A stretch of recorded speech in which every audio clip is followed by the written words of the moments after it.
ನಮಸ್ತೆ ಎಲ್ರಿಗೂ. ನಾವು ಎಲ್ಲರೂ ಏನ್ ತಿಳ್ಕೊತೀವಿ ಅಂದ್ರೆ ತುಪ್ಪ ತಿಂದ್ರೆ ದಪ್ಪ ಆಗ್ತೀವಿ, ಸೊ ತುಪ್ಪ ಅವಾಯ್ಡ್ ಮಾಡ್ಬೇಕು, ಅದು ಗುಡ್ ಫ್ಯಾಟ್ ಅಲ್ಲ ಅಂತ ಅಲ್ವಾ. ಆದ್ರೆ actually the property of ghee is fat burner. ನೀವೆಲ್ಲ ಶಾಕ್ ಆಗಿರ್ಬೋದು ಈ ಮಾತಿಗೆ. ನಿಜ, ನಮ್ ಆಯುರ್ವೇದದಲ್ಲಿ ಎಕ್ಸ್ಪ್ಲೇನ್ ಮಾಡಿರೋ ಪ್ರಕಾರ the property of ghee is fat burner. The structure actually the ತುಪ್ಪ ಸ್ಯಾಚುರೇಟೆಡ್ ಫ್ಯಾಟ್ ಅಂದ್ರೆ ಬೇರೆ ಸ್ಯಾಚುರೇಟೆಡ್ ಫ್ಯಾಟ್ ತರ ಅಲ್ವಾ.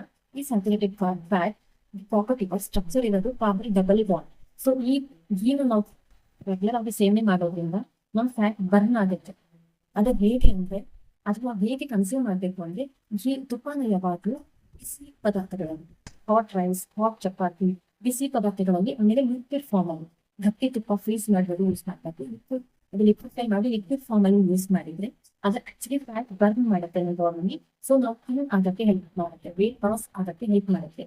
ಅದೇ ಇದೇ ತುಪ್ಪನ ನೀವು ಫ್ರೀಸ್ ಮಾಡಿದ್ರೆ ಗಟ್ಟಿ ತುಪ್ಪ ಆರ್ ಇನ್ನು ಕೋಲ್ಡ್ ಐಟಮ್ಸ್, ಹಾಟ್ ಆಗಿಲ್ಲ ಫುಡ್, ಅದರಲ್ಲಿ ನೀವು ಯೂಸ್ ಮಾಡಿದಾಗ ಬ್ಯಾಡ್ ಕೊಲೆಸ್ಟ್ರಾಲ್ ಇನ್ಕ್ರೀಸ್ ಆಗೋ ಚಾನ್ಸಸ್ ಇರುತ್ತೆ. ಆದ್ರೆ ನೀವು ಫುಡ್ಗೆ ಈ ತುಪ್ಪನ ಯೂಸ್ ಮಾಡಿದ್ರೆ ಈ ಫ್ಯಾಟ್ ಬರ್ನ್ ಮಾಡ್ಬೋದು, ನಿಮ್ ಗುಡ್ ಕೊಲೆಸ್ಟ್ರಾಲ್ ಇನ್ಕ್ರೀಸು ಮಾಡ್ಕೋಬಹುದು. ಅದ್ರ ಜೊತೆ ನಿಮ್ ವೇಟ್ ಲಾಸಿಗೂ ಹೆಲ್ಪ್ ಆಗುತ್ತೆ.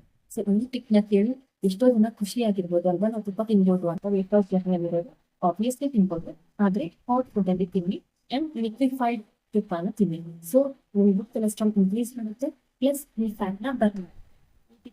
ಅನಿಸಿದ್ರೆ ನಿಮ್ಮ ಫ್ರೆಂಡ್ಸ್ ರಿಲೇಟಿವ್ಸ್ ಬಗ್ಗೆ ಶೇರ್ ಮಾಡ್ತಾರೆ. Thank you.